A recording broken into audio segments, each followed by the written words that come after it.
Olá pessoal, nesse vídeo iremos falar sobre a contração isométrica, isocinética e isotônica. São conceitos que caem bastante em concursos públicos, então eu espero que eu possa revisar isso aqui com vocês, tanto nesse vídeo como na parte 2, que vai ser só sobre questões, para que a gente possa sempre acertar questões que venham relacionadas com esse termo, ok?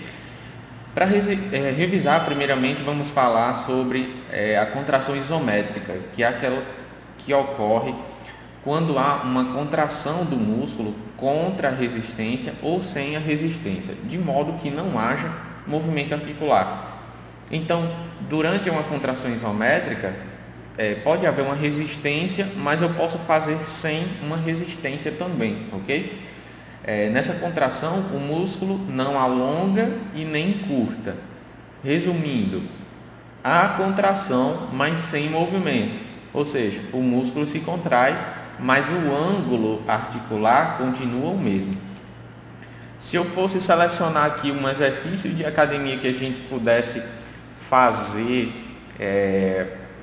para demonstrar aqui uma contração isométrica, seria a cadeira imaginária, tá?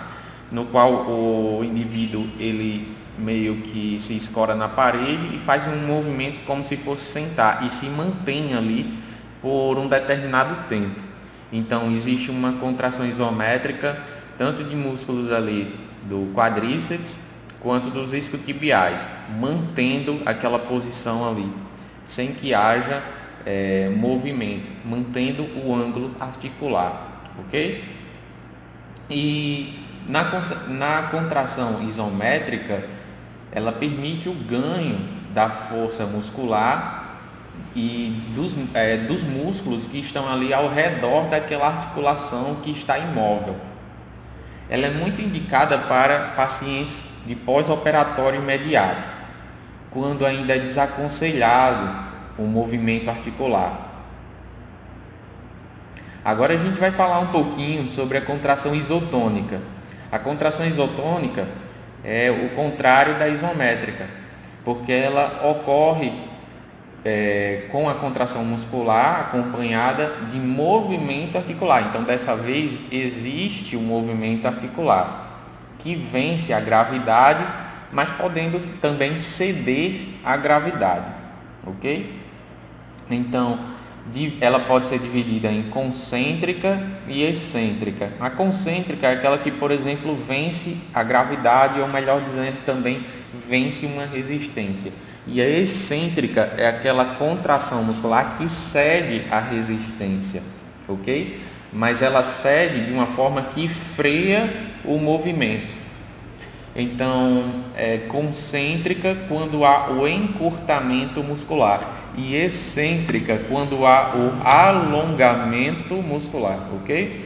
Vamos lá, passando aqui para a imagem, veja que na flexão do cotovelo, ou seja, para quem treina bíceps, né, por exemplo, pega o halter e quando eu aproximo lá a parte distal do membro da parte proximal, a gente tem um encurtamento do músculo.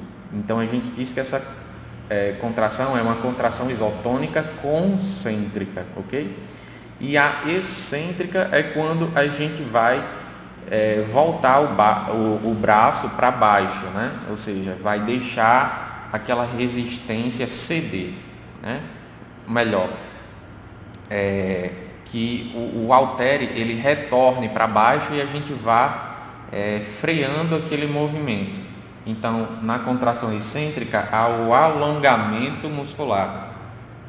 Só que a gente deve ter um cuidado quando for falar em contração excêntrica e falar em alongamento muscular para não achar que é tudo a mesma coisa. A contração excêntrica não é o mesmo que alongamento muscular, ok?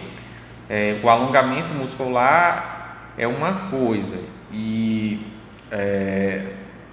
a contração excêntrica é outra, ok? Enquanto o músculo contrai, ele cede o peso da resistência, alongando-se, ok? E também a contração excêntrica, ela é usada para frear o movimento, como eu acabei de falar. Na contração isocinética, o que é que ocorre? Ela ocorre quando, durante o movimento, há a manutenção da mesma velocidade durante todo o ângulo articular. Então, veja bem isso que eu acabei de falar. Durante o movimento, há a manutenção da mesma velocidade. Grava isso na sua cabeça. Enquanto existe um movimento, enquanto eu vou fazer um movimento aqui, por exemplo, de flexão do braço, a velocidade é a mesma durante todo o ângulo articular. Então, para que exista de fato uma contração isocinética pura, é necessário a presença de tecnologia de ponta, de máquinas específicas que permitam a gente fazer uma contração desse tipo, ou melhor dizendo, até um exercício desse tipo, um exercício isocinético, ok? Então, a máquina ela produz uma resistência que se adapta à força do indivíduo, deixando a velocidade do exercício sempre constante.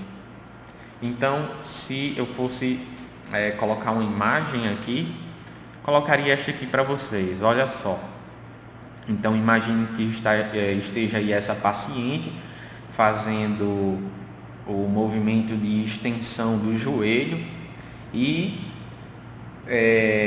à medida que ela vai fazendo a extensão, embora ela tenha mais força durante a metade lá do movimento, a máquina não deixa que esse movimento seja rápido o quanto a paciente queira. A máquina ela vai responder à programação, então ela vai permitir que a paciente faça força, claro, mas a máquina impõe uma resistência que se molda à força que a paciente está colocando. Então a velocidade ela sempre vai se manter aquela durante todo o exercício. Então, na contração isocinética vai ocorrer uma contração máxima do músculo, mas a velocidade se mantém a mesma durante todo o arco de movimento. A resistência que o aparelho impõe se acomoda à quantidade de força que o indivíduo faz. Ou seja, quanto mais um paciente faz força, mais o aparelho impõe resistência. Então, pessoal, se eu fosse indicar um livro para vocês revisarem esse conteúdo, para que vocês peguem ideias de exercícios de contração concêntrica, excêntrica,